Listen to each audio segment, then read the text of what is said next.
você não quer ter o cachorro lá, velho? Eu queria, mas é problema, sabe o que é?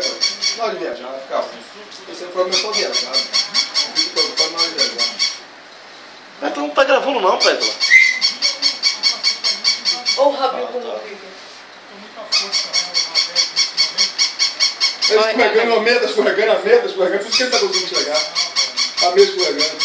Pegou pelo rabo, agora tá bom, agora.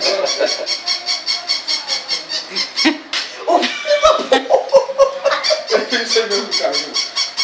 Pode pra casa? Pode pra casa? Pode ver.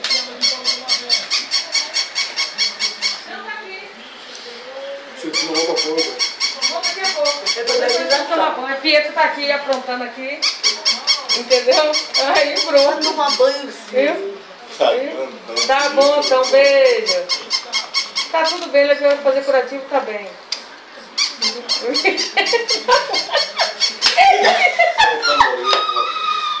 Quebrou. Pietro tá destruindo tudo aí.